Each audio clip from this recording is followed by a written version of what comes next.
चिंता संतानहंतारो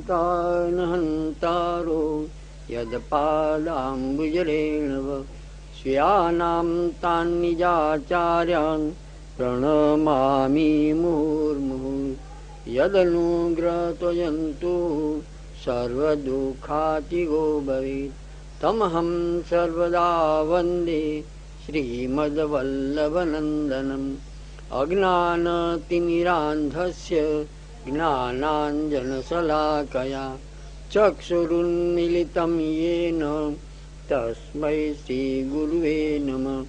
नमामि हृदये शेषे लीलाक्षीराब्धिसायिनं लक्ष्मीसहस्रलीलाभिः सेव्यमानं कलानिधिं चतुर्भिश्च त्रिभिष्टता षड्भिर्विराजते योषो पंचधारदये मम। श्रीमद् भगवद गीता अध्याय 6 श्लोक 3। आरुरुक्षोर्मुनिर्योगं कर्म कारणमुच्यते योगारूढ़स्य तस्यैव समः कारणमुच्यते। યોગ આરોહ કરવાની ઈચ્છાવાળા મુનિને કર્મ સાધન છે, તે જ યોગારૂઢ થાય ત્યારે સમ સાધન છે। યોગ અથવા આત્મસંયમ કરવાની ઈચ્છાવાળા મુનિને તે પ્રાપ્ત કરવાનું મુખ્ય સાધન ઉપર કહ્યું તેવું કર્મ છે, એટલે ફળની ઈચ્છા વિના સ્વધર્મનું આચરણ સાધન છે। તે જ મુનિ યોગારૂઢ થાય અર્થાત તેને આત્મસંયમ સિદ્ધ થાય ત્યારે તેને શમ એટલે સર્વ સંકલ્પનો ત્યાગ સાધન છે। સર્વ સંકલ્પનો ત્યાગ કરવાથી આત્મસંયમ દ્રઢ થાય, તેથી સમ એટલે સર્વ સંકલ્પનો ત્યાગ એ યોગારૂઢ મુનિને સ્થૂણાખનન પેટે આત્મસંયમ વિશેષ દ્રઢ કરવાનું સાધન છે। ભાઈ, અહીંયા એમ કહેવામાં આવે છે કે યોગી થવું હોય ને તો સૌથી પહેલા કર્મ કરવું પડે। પહેલું સ્ટેપ કર્મનું આવે અને કર્મ કર્યા પછી બીજું સ્ટેપ આવે છે સમનું, જે યોગને આગળ વધારવામાં મદદરૂપ થાય। કર્મ વગર યોગી થવાતું નથી, પરંતુ બીજું સ્ટેપ શું આવે તો કે સમ જોઈએ। સમ એટલે આત્માની શાંતિ। મને કેમ ન મળ્યું, મને કેમ ન મળ્યું, મને કેમ ન મળ્યું, તો એ આત્માનું સુખ જાય અને યોગમાં ભલીવાર આવે નહીં। એટલે યોગનો આરંભ કર્મથી થાય છે અને બીજું યોગ માટે સમ થવું બહુ જરૂરી છે। આત્માની શાંતિ ધીરજ દર ભાઈ, ભગવાન બધું આપશે, ભગવાનને કાંઈ જોતું નથી। ધીરે ધીરે હે મના ધીરે સબ કુછ હોય, માલી સિંચે સોઘડા ઋતુબિન ફલ ન હોય। મને કેમ ન મળ્યું, મને કેમ ન મળ્યું એવું થશે તો યોગ સિદ્ધ થશે નહીં। જેમ યોગી બનવા માટે પ્રથમ કર્મ જરૂરી છે એ પ્રમાણે બીજું સમ જરૂરી છે। શાંતિથી કર્મમાં આગળ વધ્યું, ફળની અપેક્ષા ન રાખીએ।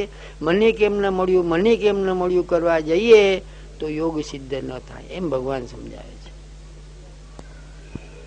યદા હિ નેન્દ્રિયાર્થેષુ ન કર્મ સ્વનુષજતે સર્વ સંકલ્પ સંન્યાસી યોગારૂઢસ્તદોચ્યતે। જ્યારે ઇન્દ્રિયોના અર્થોમાં અથવા કર્મમાં આસક્ત થતો નથી ને સર્વ સંકલ્પનો ત્યાગ કરે છે ત્યારે યોગારૂઢ કહેવાય છે। જ્યારે ઇન્દ્રિયોના અર્થમાંથી આસક્તિ ટળી જાય અને પોતાની ક્રિયાથી તથા કર્મમાં પણ આસક્તિ રહે નહીં અને સંકલ્પનો ત્યાગ થાય ત્યારે યોગારૂઢ કહેવાય છે। ભાઈ, બીજી એક વાત સમજવા જેવી એ છે કે યોગીઓ કર્મ કરે છે એ કેવળ પોતાના શ્રેય માટે કરતા નથી, આગળ આવી ગયું જનહિત માટે। લોકો એમનું કર્મ જોઈને શીખે કે યોગ આ રીતે થાય, હવન આ રીતે થાય, હોમ આ રીતે થાય। બીજાને શીખવાડવા માટે પણ આવા યોગીઓ પોતાનું કાર્ય ચાલુ રાખે છે। જનહિત માટે, લોક સંગ્રહ માટે પણ એમને આ કાર્ય કરવું પડે। એકવાર એક સિદ્ધિ મળી ગયા પછી પણ એમને પોતાની પ્રવૃત્તિ ચાલુ રાખવી પડે, જેથી લોકો એમની પાસેથી આ વસ્તુ શીખે. એટલા માટે પણ એ લોકો યોગ કરે છે. ઉદ્દરેદાત્મનાત્મનમ ન આત્માનમ વસાદયેત આત્મેવ વ્યાત્મનો બંધુરાત્મેવ રિપુરાત્મન. આત્માથી આત્માનો ઉદ્ધાર કરવો, પણ આત્માનો નાશ ન કરવો, કારણ કે આત્મા જ આત્માનો બંધુ છે અને આત્મા જ આત્માનો શત્રુ છે. વિષયોમાં આસક્તિ ન રાખવા રૂપ કર્મ કરી પોતે જ આત્માનો ઉદ્ધાર કરવો, પરંતુ વિષયોમાં આસક્તિ રાખી આત્માનો વિનાશ ન કરવો, કારણ કે આત્મા એટલે કરતા પોતે જ આત્માનો બંધુ છે. અર્થાત ફલની ઈચ્છા રાખ્યા વિના કર્તવ્ય હોવાથી જ કર્મ કરી પોતાનો ઉદ્ધાર કરે છે, ને આત્મા એટલે કરતા પોતે જ આત્માનો શત્રુ છે. અર્થાત વિષયોમાં આસક્તિ રાખી પોતાનો વિનાશ કરે છે. અહીંયા ભગવાન આત્માને બંધુ શબ્દ વાપરે છે. બંધુ કોને કહેવાય? જે આપણને ઉપયોગી થાય તે બંધુ. તો એ આત્મા વડે આપણે આપણી ઇન્દ્રિય ઉપર સંયમ પ્રાપ્ત કરીએ અને પછી ભગવત ધર્મમાં આસક્ત થઈએ, તો એ આત્મા દ્વારા આપણે આત્માનું શ્રેય કરીએ. પરંતુ આત્મા જો વિષયોમાં આસક્ત થાય તો એ જ આત્મા દ્વારા આપણે આપણી અધોગતિ કરીએ છીએ. જે આત્માથી આપણું શ્રેય થાય છે એ જ આત્માથી આપણી અધોગતિ પણ થાય. એ આત્મા દ્વારા જો આપણે સંયમપૂર્વક ભગવત ધર્માચરણ કરીએ તો આપણું શ્રેય થાય. અને એ જ આત્મા દ્વારા આ જગતના વિષયો જે ધર્મશાસ્ત્ર ભોગવવાની ના પાડે છે એમાં જો ડૂબતા જ જઈએ તો એ જ આત્મા આપણો શત્રુ બની જાય છે. તેમ છતાં બી એક વાત ખાસ યાદ રાખવા જેવી છે. લોકો કે છે મનને મારો. એક ભાઈ કે છે મરાય કોને? અરે દુશ્મનને મરાય. મરાય કોને? આપણો જે દુશ્મન હોય એને મરાય. મનને મરાય નહીં. મન આપણો દુશ્મન નથી, મન આપણો મિત્ર છે ને એ દ્વારા આપણે ઉર્ધ્વગતિ કરવાની છે. એને પંપાળાય. મન નાના બાળક જેવું છે, એને જોઈતી વસ્તુ તો આપવી જ પડે. જેનો ધર્મ વિરોધ ન કરે, જેનો સમાજ વિરોધ ન કરે, રાજ્ય વિરોધ ન કરે, કુટુંબ વિરોધ ન કરે, કોઈ પાત્ર વિરોધ ન કરે, એવી વસ્તુ મનને ના આપો. અને એ તો મનને આપો યાર. નાનું બાળક રોતું હોય ને ચોકલેટ માંગે, તમે એને ચોકલેટ ના આપો તો કઈ જાતનો સ્વભાવ તમારો કહેવાય? માટે મનને અપ્રમાણિક વસ્તુથી અટકાવો. પ્રમાણિક વસ્તુ મન માગતું હોય તો મનને આપો. મન તમારો મિત્ર છે. મનથી તમે તમારું આ જગતનું તમારે શ્રેય કરવાનું છે. આ જગતના બંધનથી છૂટવાનું છે. મન છે તો બધું છે. એ મનને અયોગ્ય વસ્તુ ન અપાય. યોગ્ય વસ્તુ તો મનને આપવી જ પડશે. મન દુશ્મન નથી. મનને મરાય નહીં. મન ઉપર વિજય પ્રાપ્ત કરાય. અને વિજય પ્રાપ્ત કરવો હોય તો એને યોગ્ય વસ્તુ આપવી જ પડે. એ ઘણા વખત પેલાનું દ્રષ્ટાંત છે. મને યોગ્ય નથી લાગ્યું એટલે તને સમજાવું છું. એક યોગીને બાટી ખાવાનું મન થયું. એક યોગી, એક સંન્યાસીને બાટી ખાવાનું મન થયું. તો એને પોતાના મનને માર્યું, નથી ખાવી, નથી ખાવી, નથી ખાવી. પણ હવે મન એમાંથી હટે જ નહીં. ઈ સમાધિ લગાવે ને બાટી સિવાય એને કઈ દેખાય નહીં. પછી એને શું કર્યું? તો કે બાટી બનાવી. બાટી બનાવી, નદી કિનારે ગયા, એના ટુકડા કરતા ગયા અને માછલાને ખવડાવતા ગયા. મનને કહેતા ગયા લે ખા, લે ખા, લે ખા કરતા ગયા. અને આખી જે મોટી બાટી બનાવી હતી અડધો શેની બધી માછલાને ખવડાવી પાણીમાં ફેંકી. શા માટે આવું કરવાની શું જરૂરિયાત છે? મને શું માગ્યું? મને કોઈ સ્ત્રી તો નથી માગી, દારૂ તો નથી માગ્યો. અરે મને બાટલી માં, તમે તમારી પાસે મને બાટી માગી છે. અરે એ તો એને આપો. મનને મારો પણ કઈ જગ્યાએ મનને મારવાનું છે? જે અપ્રમાણિક વસ્તુ મન માગે છે, મનને હોટલમાં જઈને ઢોસા ખાવા છે તો ત્યાંથી અટકાવો. પણ કમસે કમ ઠાકોરજીને ધરીને તો ઢોસા ખાઓ. મન દુશ્મન નથી, મન તમારું મિત્ર છે. મરાય કોને? દુશ્મનને મરાય. એ મન દ્વારા તો તમારે તમારી ઉર્ધ્વગતિ કરવાની છે, ભગવત પ્રાપ્તિ કરવાની છે. મનને મારો તો કઈ રીતે મારો? અયોગ્ય વસ્તુ માગે છે ત્યાં મનને મારો, પણ યોગ્ય માગે છે એ તો આપો. બાળક તમારી પાસે ચોકલેટ માગે તો એને ચોકલેટ તો આપો. 5,000 રૂપિયા માગે તો થપ્પડ મારો. પણ બિચારી એ ચોકલેટ માગી છે, તમારી પાસે બિસ્કીટ માગ્યા છે, તમે એ નહીં આપો તો તમારો સ્વભાવ કેવો કહેવાય? લે બાટી ખા, લે બાટી ખા, આખી બાટી પાણીમાં ફેંકી દીધી. અરે મને તમારી પાસે શું માગ્યું છે? ખાલી બાટી માગી છે, એ તો એને ખવડાવો. ખ્યાલ આવે છે? એટલે મનને મારો, પણ ક્યાં આગળ મારો? અયોગ્ય વસ્તુ હોય ત્યાં મનને મારો. બુંદી ખાવાનું મન થયું હોય, ઠાકોરજીને ધરાવીને બુંદી તો ખાવ ભલા માણસ, ત્યાં તો મનને ના મારો. સંન્યાસી આગળ મને માગ્યું છું, બાટી તો માગી છે, એ તો એને આપો. બંધુરાત્મ આત્મનસ્તસ્ય યેનાત્મેવાત્મના જીતઃ અનાત્મન મનસ્તુ શત્રુત્વે વર્તેતાત્મેવ શત્રુવત. જેણે આત્માથી આત્માને જીત્યો છે તેનો આત્મા આત્માનો બંધુ છે, પરંતુ અનાત્મા શત્રુ હોવાથી આત્મા જ શત્રુની પેટે વર્તે છે. જેણે આત્માથી એટલે વિવેક બુદ્ધિથી પોતાના આત્માને એટલે કર્તાપણાના અભિમાનીને જીત્યો છે તેનો આત્મા આત્માનો એટલે પોતાનો બંધુ છે. અર્થાત જેને હું કરતા છું એવું અભિમાન નથી, તેનો આત્મા પોતાનો બંધુ છે.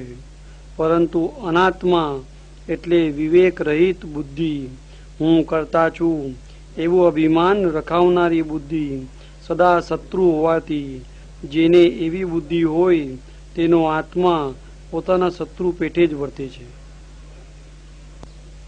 જીતાત્મન પ્રશાંતસ્ય પરમાત્મા સમાહિત શીતોષ્ણ સુખ દુઃખેષુ તથા માન અપમાન યોહ. જેણે આત્માને જીતેલો છે અને જે શીત અથવા ઉષ્ણ, સુખ અથવા દુઃખ ને માન અથવા અપમાનમાં ઘણો શાંત છે તેને પરમાત્મા સમાહિત છે.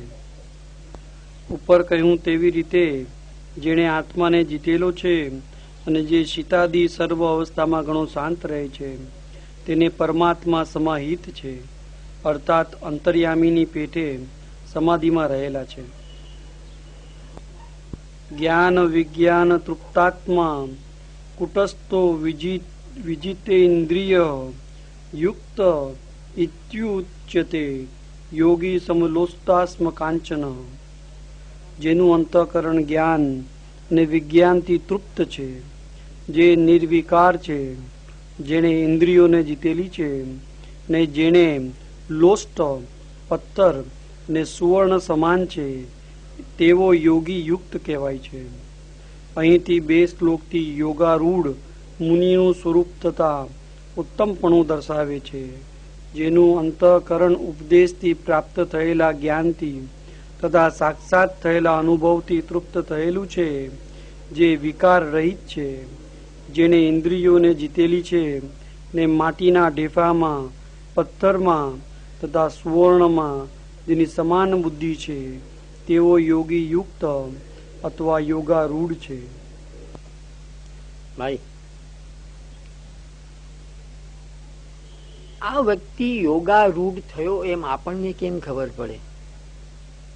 ભગવાન અંતર્યામી છે, ભગવાન એની મનની સ્થિતિ ને બુદ્ધિની સ્થિતિ ભગવાન સમજી શકે, પણ આપણને કેમ ખબર પડે? તે એનો જવાબ એમ આપે છે કે જે યોગારૂઢ થયો છે એ કોને કહેવાય?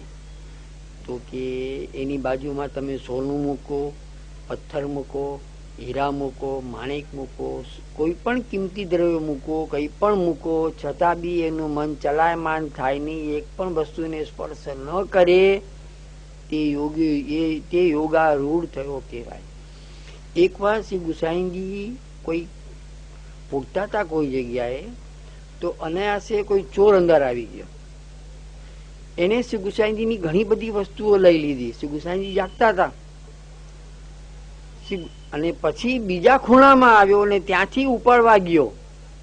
ગુસાઈજીએ પછી એનો હાથ પકડ્યો કે પેલા તે જે કઈ લીધું ને એ બધું મારું હતું, અને હવે તું જે લે છે ને એ કોઈ મારે ત્યાં આગળ થાપણ મૂકીને ગયેલું છે, એ તું ન લઈ જા.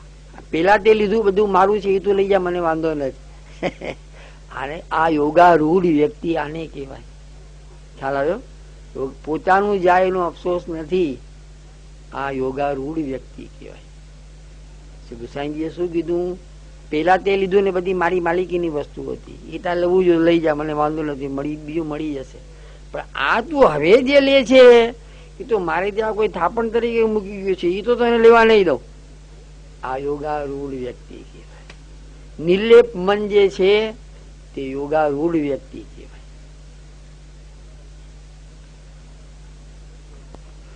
સુરત મિત્રા શત્રુ ઉદાસીન મધ્યસ્થ દ્વેષ્ય બંધુષુ સાધુસ્વપી ચ પાપેષુ સમરબુદ્ધિ વિશિષ્યતે. સુરત મિત્ર શત્રુ ઉદાસીન મધ્યસ્થ દ્વેષ્ય બંધુ સાધુઓ ને પાપીઓમાં પણ જેની બુદ્ધિ સમાન છે તે ઉત્તમ છે.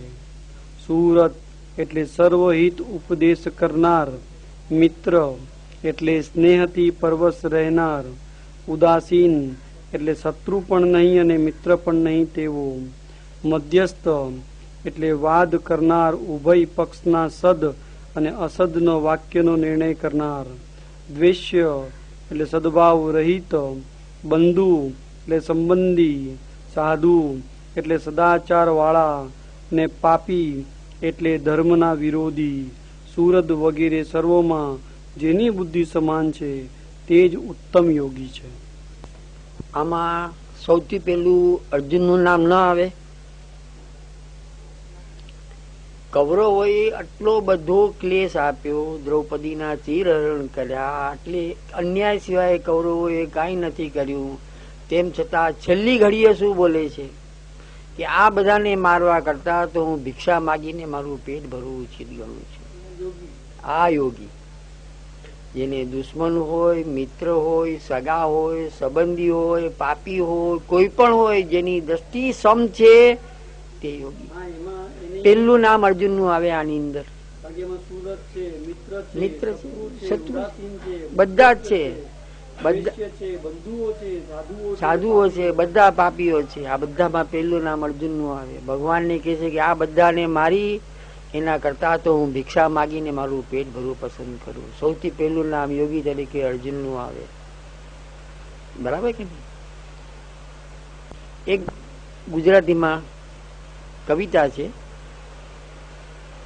હણો ના પાપીને દ્વિગુણ બનશે પાપ જગના, લડો પાપો સામે વિમળ દિલના ગુપ્ત બળથી.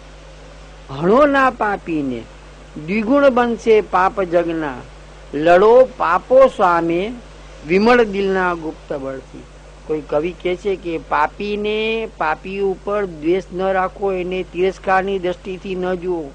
એનામાં જે પાપ છે એની સામે તમારું મન તો નિર્મળ બુદ્ધિ છે, તમારું મન નિર્મળ છે, તો એ નિર્મળ મનથી એના પાપની સામે લડો, એને ધિક્કારો નહીં. પાપીને ધિક્કારો નહીં, એને તિરસ્કાર ન કરો, એને ઉતારી ન પાડો. એમાં જે દુર્ગુણ છે એ તમારું જે નિર્મળ મન છે, તમારું જે પવિત્ર મન છે એ દ્વારા એના પાપને ઓછા કરો. તો યોગી એને કહેવાય કે પાપી હોય, મિત્ર હોય, સગા સંબંધીઓ હોય, કોઈ પણ હોય, છતાં પણ બધા પ્રત્યે સમાન દ્રષ્ટિ હોય તે યોગી છે. યોગી યુજ્યિત સતતમાત્મનમ રહસી સ્થિત એકાકી યત ચિતાત્મા નિરાશીર પરિગ્રહ. યોગીએ એકાંતમાં રહી ચિત્ત અને બુદ્ધિને નિયમમાં રાખી ઈચ્છા રહિત અને પરિગ્રહ રહિત રહી નિરંતર આત્માને પરમાત્મામાં જોડવું. યોગારૂઢ મુનિનું સ્વરૂપ કહી અહીંથી 6 શ્લોકથી સાંગ અથવા અંગ સહિત યોગની સિદ્ધિ કેવી રીતે થાય તે કહે છે. યોગીએ એકાંતમાં રહી યોગ અહીં કરવું તેમ જણાવ્યું તેમ સાધવું. શુચો દેશે પ્રતિષ્ઠાપ્ય સ્થિર માસન માત્મનમ નાત્યુચ્છિતમ જ્ઞાતિ નીચમ ચૈલાજીન કુશોત્તરમ. પવિત્ર ભૂમિમાં પડાય નહીં માટે ઘણું ઊંચું નહીં, તેમ શરદી ન લાગે તેથી ઘણું નીચું નહીં, એમ પ્રથમ દર્ભ તે ઉપર મૃગ ચર્મ, તે ઉપર સ્વચ્છ વસ્ત્ર બિછાવી પોતાનું આસન સ્થિર સ્થાપી બેસવું. આપણા સંપ્રદાયમાં એક રીત છે ભાઈ કે ઠાકોરજી સામે આસન ઉપર બેસાય નહીં. હવે ભગવદ આજ્ઞા માન્ય ન હોય તો આપણે શું કરશું? ભગવાન અહીંયા આજ્ઞા આપે છે, સમજવા જેવું છે. ભગવાન આજ્ઞા આપે છે કે તમે પેલા ઘાસ બિછાવો, એના ઉપર મૃગચર્મ બિછાવો, એના ઉપર સ્વચ્છ વસ્ત્ર બિછાવો ને એના ઉપર તમે બેસો. ઘણા ઊંચા આસને બેસો તો પડી જવાનો ભય લાગે અથવા તે એક અભિમાન સૂચક બની જાય.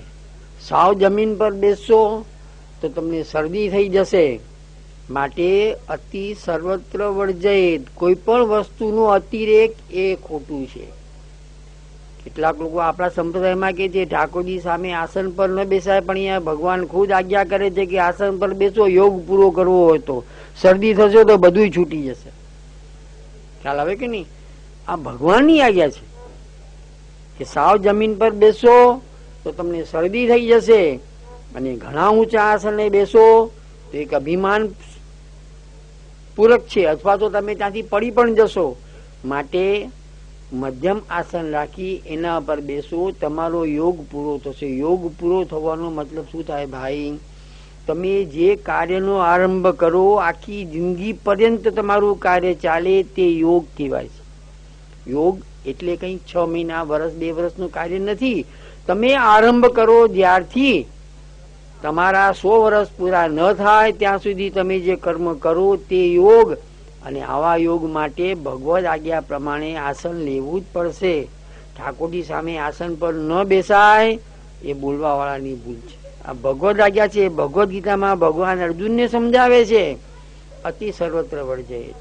જમીન પર બેસો, શરદી થશે તો સેવા છૂટી જશે. માટે એવી રીતે કર્મ કરો કે તમારું કર્મ ચિરંજીવી ચાલ્યા કરે. અતિ સર્વત્ર વર્જયેત. તત્રિકાગ્રમ મનઃ કુત્વા યતચિન્દ્રિયેય ક્રિય ઉપવિશ્યાસને યુંજ્યા દોગમાત્મ વિશુદ્ધયે. ત્યાં મનને એકાગ્ર કરી ચિત્ત અને ઇન્દ્રિયોની ક્રિયાને સંયમન કરી આસનને બેસી આત્માની વિશુદ્ધિ માટે યોગનો આરંભ કરવો. સમમ કાય શિરોગ્રીવમ ધારયન્ન ચલમ સ્થિરઃ સંપ્રેક્ષ્ય નાસિકાગ્રમ સ્વમ દિશશ્ચા નવલોકયન. કીર્તિ ગળા સુધીના શરીરને, મસ્તક અને ડોકને સમાન તથા અચળ રાખી સ્થિર થઈ પોતાની નાકની દાંડીનું બરોબર પ્રેક્ષણ કરતા હોય એમ આંખ રાખીને દિશાઓ તરફ ન જોતા સ્થિર બેસવું. પ્રશાંતાત્મા વિગત ભી બ્રહ્મચારી વ્રતે સ્થિતઃ મનઃ સંયમ્ય મચ્ચિત્તો યુક્ત આસિત મત્પર. યોગીએ શાંત આત્માવાળા ભય રહિત બ્રહ્મચારી વ્રતમાં રહેનાર થઈ મનનો સંયમ કરી મારામાં ચિત્ત રાખી સાવધાન થઈ મને પરાયણ થઈ રહ્યું. આમાં ગુરુની વાત પણ આવી. ગુરુ પરાયણ અથવા એટલે કે ગુરુની સેવા પણ કરવી. સાધના સાથે ગુરુની સેવા પણ આ શ્લોકમાં આવી. ગુરુ વગર જ્ઞાન પ્રાપ્ત થતું નથી અને યોગ પૂરો થતો નથી. આપણે શ્રીમદ ભાગવતમાં આવી ગયું કે ગુરુ વગરનું જ્ઞાન અથવા તો આચરણ કેવું છે? તો કે સમુદ્રમાં નાવ ચાલતું હોય અને જ્યારે ભયંકર તોફાન આવે ને જ્યારે જો નાવિક ન હોય તો એ નાવ ડૂબી જાય છે. જો નાવિક હોય તો નાવિક એ નાવને કિનારે લાવે.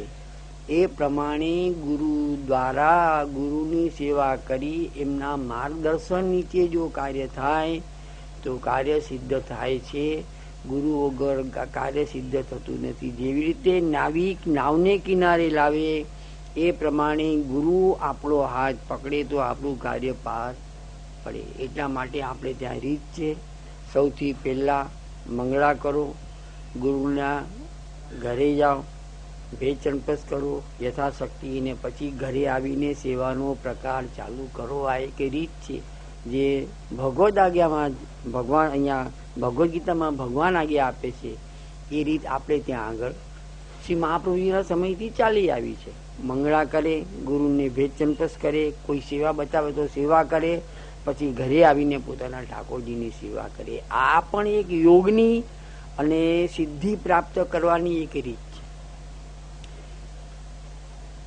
એક બેને બહુ સરસ વાત સમજાવી હતી, ટીવીમાં આવ્યું હતું કે એક ઝાડની ડાળી હોય, ઝાડની ડાળી ઘણી મોટી હોય, એમાં ઘણા પત્તા લાગેલા હોય, ઘણા પત્તા હોય, ફૂલ લાગેલા હોય, ફળ લાગેલા હોય, અને એના ઉપર પક્ષીઓ કલરવ કરતા હોય. ડાળી ઘણી સઘન હોય, મોટી ડાળી હોય, પરંતુ એ ડાળીનું અસ્તિત્વ અને એ ડાળીની શોભા ક્યાં સુધી? તો કોઈ એનું મૂળ સાથે સંબંધ છે ત્યાં સુધી એની શોભા છે. જો એ ડાળીને કાપી નાખવામાં આવે તો ધીરે ધીરે કરીને ડાળીને મળતું પોષણ બંધ થાય છે, પત્તા ખરવા માંડશે, ફૂલ ખરી જશે, ફળ ખરી જશે અને પક્ષીઓ ઉડી જશે. તો એ ડાળીની સુંદરતા ક્યાં સુધી છે? તો કે એનો મૂળ સાથે સંબંધ છે ત્યાં સુધી ડાળીની સુંદરતા છે. એ પ્રમાણે ગુરુ સાથેના સંબંધથી જ આપણું કાર્ય આસાનીથી પાર પડે છે. ગુરુ સાથેનો સંબંધ જો તૂટી જાય તો જેવી રીતે મૂળ સાથેના સંબંધ વગરની ડાળીની દશા થાય છે, એવી દશા દરેક સાધકની થાય. મનુષ્ય જીવે ત્યાં સુધી ગુરુ સાથેનો સંબંધ એને જાળવી રાખવો પડે.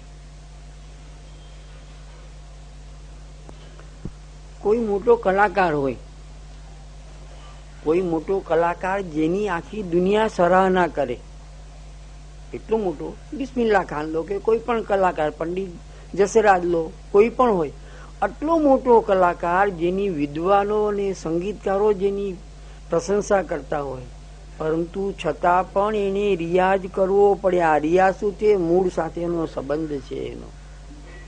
એક કલાકાર કહે છે કે હું 3 દિવસ રિયાઝ નહીં કરું તો ગામને ખબર પડશે, અને 15 દિવસ રિયાઝ નહીં કરું તો મને પોતાને ખબર પડશે કે હવે મારા ગાયકીમાં અથવા તો હું જે વ્યક્ત કરું છું એમાં ફરક પડે છે. ગમે એટલી ઊંચી કક્ષાએ પહોંચ્યા પછી પણ રિયાઝ કરવો જ પડે, તો એનું અસ્તિત્વ, એની અસલિયત જળવાઈ રહે. જો રિયાઝ એક મૂળ છે ભાઈ, એ રિયાઝ છૂટી જાય છે તો બધું છૂટી જાય છે. યુજ્જનેવમ સદાત્માનમ યોગી નિયત માનસ શાંતિ નિર્વાણ પરમામ મત્સ્તમ સ્થામધિગચ્છતિ. આત્માને સદા એ પ્રમાણે યોજતા મનને નિયમમાં રાખનાર યોગી નિર્વાણથી ઉત્તમ મારા વિશે સ્થિતિરૂપી શાંતિ પ્રાપ્ત કરે છે. એવી રીતે સદા આત્માને મારા વિશે યોજતા નિર્વાણ એટલે મોક્ષ અથવા અક્ષર બ્રહ્મ સાથે તાદાત્મ્ય નહીં, પરંતુ તેથી પણ અધિક મારા વિશે લઈ અથવા મારા વિશે સ્થિતિરૂપી શાંતિ પ્રાપ્ત કરે છે. ભગવાને જેમ યોગની રીત બતાવી, આસન ઉપર બેસવું, ઇન્દ્રિયને સંયમમાં રાખવી, બ્રહ્મચર્ય સાથે ગુરુની સેવા કરી યોગ સિદ્ધ કરવું, તો એ પ્રકારે જો યોગ સિદ્ધ થાય, એ પ્રકારે કાર્ય થતું હોય ઠાકોરજીને હૃદયમાં પધરાવીને, તો ઠાકોરજી આજ્ઞા કરે છે કે આવો જે યોગી જેને મન મને અર્પણ કર્યું છે અને એના હૃદયમાં મારું સ્થાન છે, એવો જે યોગી છે એ અક્ષર બ્રહ્મથી પર હું છું એ મને પ્રાપ્ત કરે છે. અને મને પ્રાપ્ત કર્યા પછી એનો આત્મા ખૂબ શાંતિ અનુભવે છે.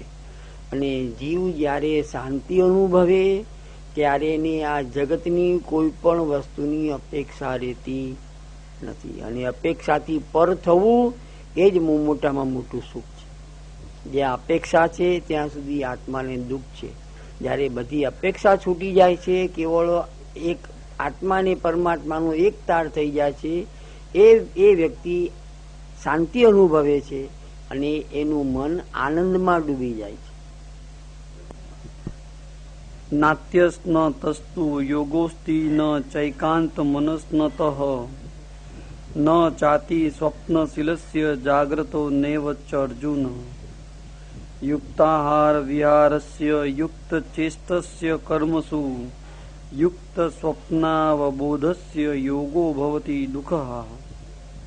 હે અર્જુન, બહુ ખાનારને યોગ પ્રાપ્ત થતો નથી, તેમ તદ્દન નહીં ખાનારને પણ યોગ પ્રાપ્ત થતો નથી. બહુ નિંદ્રા કરનારને તેમજ જાગરણ કરનારને પણ યોગ પ્રાપ્ત થતો નથી. યોગ્ય આહાર અને યોગ્ય વિહારને, કર્મમાં યોગ ચેષ્ટા વાળાને, યોગ્ય નિંદ્રા અને યોગ્ય જાગરણ વાળાને દુઃખ હરનાર યોગ પ્રાપ્ત થાય છે. પાછી એમના ઉપરની વાત આવી, અતિ સર્વત્ર વર્જયેત. ઘણું ખાય એને પણ યોગ સિદ્ધ થતો નથી. ઉપવાસ પર ઉતરી જાય એને પણ યોગ સિદ્ધ થતો નથી. મર્યાદામાં જે ખાવા પીવાનું રાખે, મર્યાદામાં ઊંઘ રાખે તો એને યોગ સિદ્ધ થાય છે. યોગ સિદ્ધ થવો એટલે શું?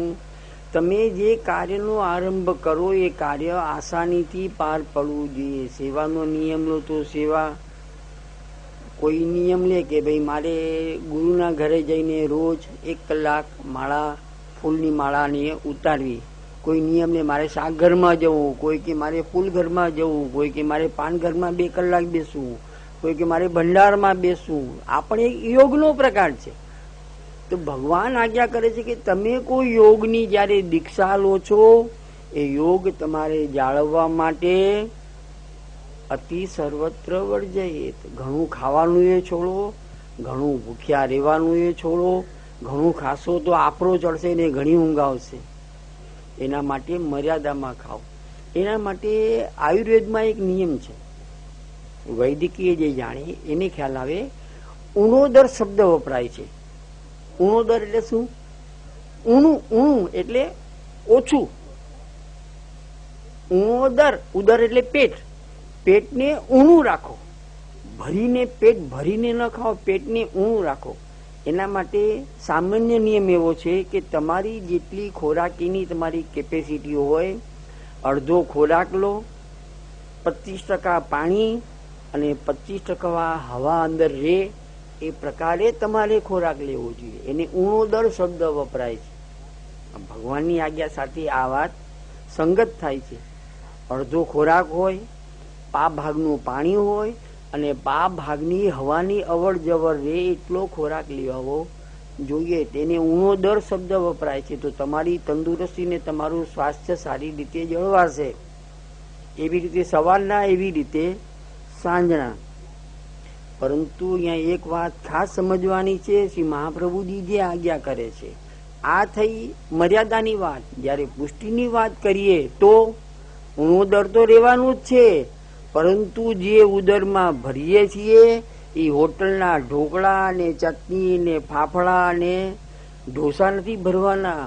અસમર્પિત વસ્તુ નામ તસ્માદ વર્જનમાં ચરિત. જે ઠાકોરજીએ આરોગ્યું છે એ સંયમપૂર્વક લેવાનું છે. પછી ઠાકોરજી આરોગ્યા છે એટલે પછી બધું લે નથી કરવાનું.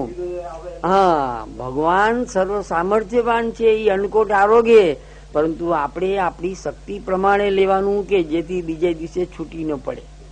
દરેક વસ્તુ મર્યાદામાં લેવાની છે. બીજે દિવસે સેવામાં બેસવું છે તો એ પ્રમાણે પ્રસાદી ગ્રહણ કરવો કે બીજે દિવસે તકલીફ પડે નહીં, આસાનીથી પાછી સવારના વહેલા જાગી જઈએ અને સેવા થાય.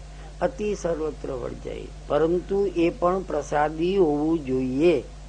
પ્રસાદી હોય તો પુષ્ટિ ધર્મ જળવાય અને અંદર જે ઉત્તમ વસ્તુ ગયેલી છે એ આપણા પ્રેમનું પોષક બનશે અને આ શરીરને દિવ્ય કરવામાં મદદરૂપ થશે. અધરામૃત, ભગવાનનું જે અધરરૂપી જે અમૃત જે આપણને મળે છે એ આપણા શરીરના આ ભૌતિક શરીરને પોષણ આપે છે, એ પ્રમાણે આપણા આધ્યાત્મિક શરીરને પણ પોષણ આપે છે. પરંતુ એ પણ સંયમપૂર્વક લેવાવું જોઈએ. એકવાર મોટા મોટા લેખકોનું ગેધરિંગ જેવું હતું. મોટા મોટા લેખકો એકબીજાને આમંત્રણ આપ્યું કે આપણે કોઈ જગ્યાએ ભેગા થઈએ, અને કોઈ મોટા લેખકને ત્યાં બધાનો ઉતારો હતો. એમાં કાકા કાલેલકર હતા. કાકા કાલેલકર આમ તો મરાઠી, પરંતુ એમનો ગુજરાતીથી લગાવ એટલો બધો થઈ ગયો હતો કે પછી પોતે લેખક થઈ ગયા. અમારે પણ પુસ્તક આવતું એમનું. કાકા કાલેલકર શ્રેષ્ઠ લેખક છે.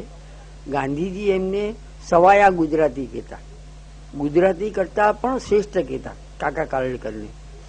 એ કાકા કાલેલકર જ્યાં આગળ ઉતર્યા હતા બધા લેખકો, એટલે સવારનું ભોજન બધાનું પતી ગયું.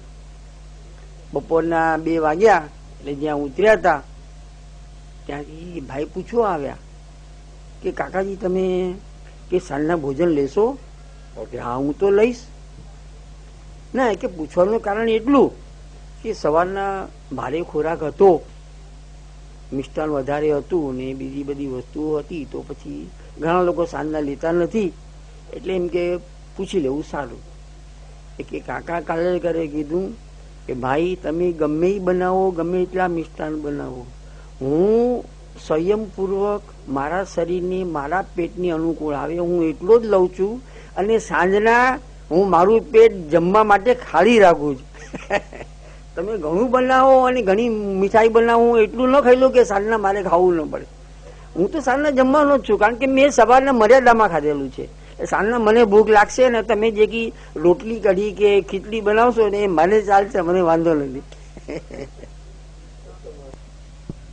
યદા વિનિયતમ ચિત્તમાત્મન્યેવાવતિષ્ઠતે નિસ્પૃહ સર્વકામેભ્યો યુક્ત ઇત્યુચ્યતે તદા. જ્યારે નિયમમાં રહેલું ચિત્ત આત્મામાં જ રહે છે ને સર્વ કામનાઓથી નિસ્પૃહ થાય છે ત્યારે યુક્ત કહેવાય છે. પુરુષ સિદ્ધ યોગ વાળો ક્યારે થાય તે અહીં કહે છે. જ્યારે નિયત ચિત્ત આત્મામાં જ રહે છે અને યોગનું ઐશ્વર્ય વગેરે સિદ્ધિઓ પ્રાપ્ત થતી હોય તેને માટે પણ સ્પૃહા રહે નહીં, ત્યારે સિદ્ધ યોગ વાળો એટલે દ્રઢ યોગી અથવા સંપ્રજ્ઞાત સમાધિ વાળો યોગી કહેવાય છે. અહીંયા યોગીની વ્યાખ્યા આપે છે ભગવાન. ભગવાન આજ્ઞા કરે છે કે યોગી કોને કેવો? તો કે યોગીનું મન સંપૂર્ણ રીતે મારામાં લાગી ગયું હોય અને એને પોતાને સિદ્ધિની પણ પરવા ન હોય. ઘણી સિદ્ધિઓ યોગ દ્વારા પ્રાપ્ત થાય છે. એ પ્રાપ્ત કરવાની ઈચ્છાથી જેનું મન હટી ગયું છે તેવો યોગી, એને યોગી કહેવાય. એના માટે ભગવાન કે છે,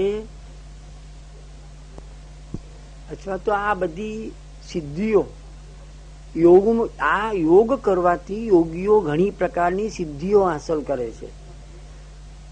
દૂરનું જોવું, દૂરની વસ્તુ સાંભળવી, બીજાના મનમાં પ્રવેશ કરવો, બીજાના મનની વાત જાણવી, સમજો.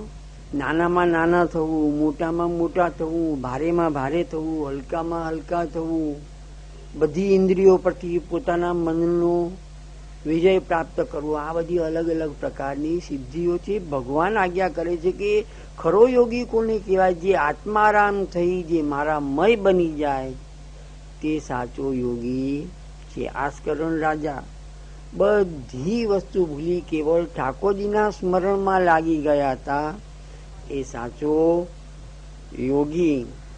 તો આવો જે યોગી હોય તે હરિરસ પ્રાપ્ત કરી. હરિરસ તબહિતે જાય પૈયે સ્વાદ વિવાદ હર્ષ આતુરતા ઇતને દંડ જો સહીએ. હરિરસ તબહિતે જાય પૈયે. હરિરસ ક્યારે મળે? સ્વાદ, ખાવામાંથી એનું મન હટી ગયું હોય, મર્યાદામાં ખાવું, હમણાં જે માગ્યા આવી તેમ. વિવાદ, વિના કાળની જીવાજોડી છૂટી ગઈ હોય. સ્વાદ વિવાદ હર્ષ આતુરતા, કોઈ આવે તો ગાંડા ગાંડા થઈ જવું, કોઈ જાય તો દુખી થઈ જવું, આ બધામાંથી એનું મન હટી જાય તે સાચો યોગી બની શકે છે. સ્વાદ વિવાદ હર્ષ આતુરતા ઇતને દંડ જો સહીએ હરિરસ તબહિતે જાય પૈયે. એક વાત અને બીજો યોગી એને કહેવાય છે સાચો ભગવાનની દ્રષ્ટિએ. યોગી કોને કહેવાય? બીજાના દિવ્ય પ્રેમને જે માન આપે પોતાનું અભિમાન છોડીને, એ પણ એક યોગીનું લક્ષણ છે ઉત્તમમાં ઉત્તમ. હું જ સાચો ને હું જ મોટો, જે એના મગજમાં રાઈ ભરાઈ ગયું હોય તો યોગીમાં એક પ્રકારનું કલંક છે. બીજા હોય, બીજાના દિવ્ય પ્રેમને માન આપે અને એને સહયોગી બને તે સાચો. એમાં પછી પોતે વચ્ચે હસ્તક્ષેપ કરવા જાય તો એના યોગમાં એક પ્રકારની ન્યૂનતા છે. ખ્યાલ આવે તને? એના પ્રેમમાં એક પ્રકારની ન્યૂનતા છે કે જે બીજાના પ્રેમને સહન નથી કરી શકતો. આ એક પ્રકારની ન્યૂનતા. ઘાયલ કી ગત ઘાયલ જાણે, આ યોગીનો સ્વભાવ.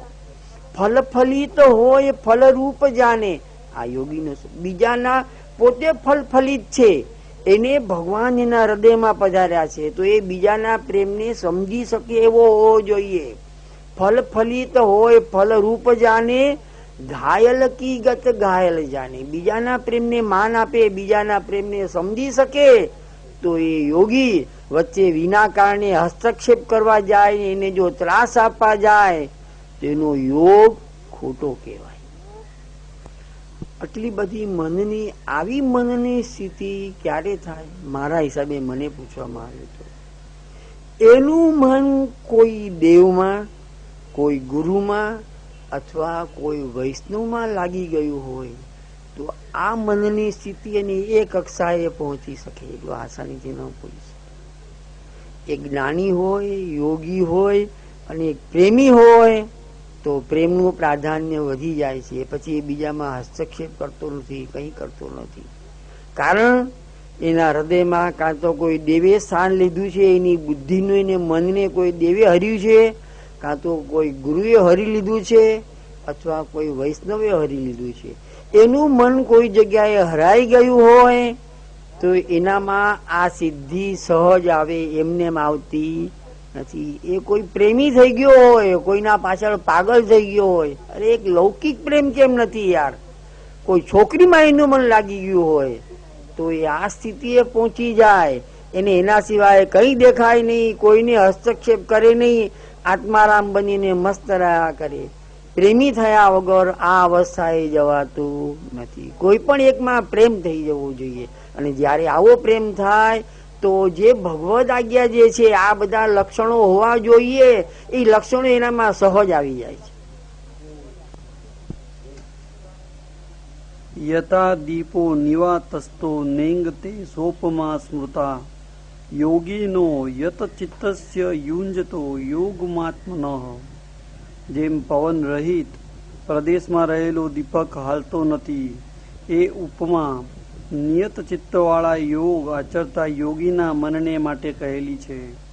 જેનું ચિત્ત આત્મા સાથે એક થઈ રહેલ છે તેવા યોગીના ચિત્તને પવન રહિત પ્રદેશમાં રહેલા દીપક સાથે સરખાવે છે. એવો દીપ જેમ હાલતો નથી તેમ યોગીનું ચિત્ત પણ ચંચલ નહીં તથા સ્થિર રહે છે. યત્રો પરમતે ચિત્તમ નિરુદ્ધમ યોગ સેવયા યત્ર ચેવાત્મનાત્મનમ પશ્યન્નાત્મની તુષ્યતિ સુખમાત્યમ તિકમ યતદ બુદ્ધિ ગ્રાહ્યમતીન્દ્રિયમ વેતિ યત્ર ન ચેવાયમ સ્થિતશ્ચલતિ તત્વતઃ યમ લબ્ધ્વા ચાપરમ લાભમ મન્યતે નાધિકમ તત્વતઃ યસ્મિન સ્થિતો ન દુઃખે ન ગુરુણાપી વિચાલ્યતે.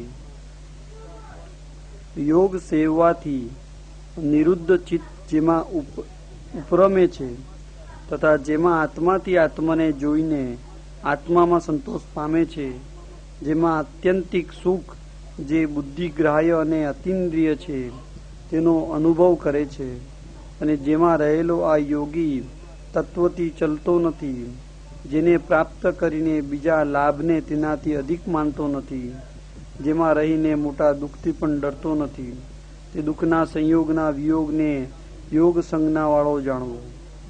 યોગનું જ સ્વરૂપ ને ફળ 3.5 શ્લોકથી નિરૂપણ કરે છે.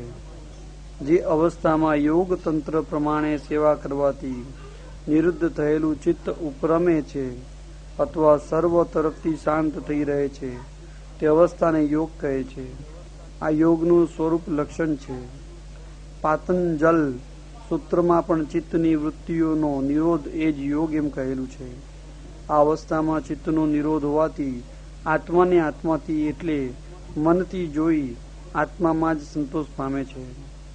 આત્યંતિક અથવા નિત્યનું સુખ જેનો બુદ્ધિથી જ અનુભવ થાય છે અને જે ઇન્દ્રિયોથી અતીત છે તે સુખનો જે અવસ્થામાં અનુભવ થાય છે અને જે અવસ્થામાં રહેલો યોગી સુખરૂપ આત્મ સ્વરૂપથી ચલતો નથી તે યોગ છે. અહીં યોગનું ફલથી નિરૂપણ કરેલું છે. આ ફલનું જ વિશેષ વર્ણન કરે છે કે જે પ્રાપ્ત કરીને બીજા કોઈ પણ લાભને તેનાથી અધિક યોગી માનતો નથી અને જેમાં રહેલો યોગી મોટા દુઃખથી પણ ડરતો નથી તે દુઃખ સંયોગના વિયોગને એટલે દુઃખનો નાશ કરનારને યોગ જાણવો. આપણે પુષ્ટિ બારમાં યોગ આપણી ભગવત સેવા એ આપણો યોગ છે. જેવી રીતે શ્રી મહાપ્રભુજી આજ્ઞા કરે છે સેવાયામ વા કથાયામ વા યસ્યા સતી દ્રઢા ભવેત, એ સેવા આપણો યોગ છે. અને સેવામાં એવું સુખ રહેલું છે કે એકવાર જો એમાં મન લાગી જાય તો પછી જગતના વિષયો બધા એની મેળાએ ફીકા લાગે છે. રીઝે રાબડી થકી ગરીબ લોકરે ભોગીને ન ભાવે, અમે રાજના ખાસા ખવાસરે મુક્તિ મન ના આવે.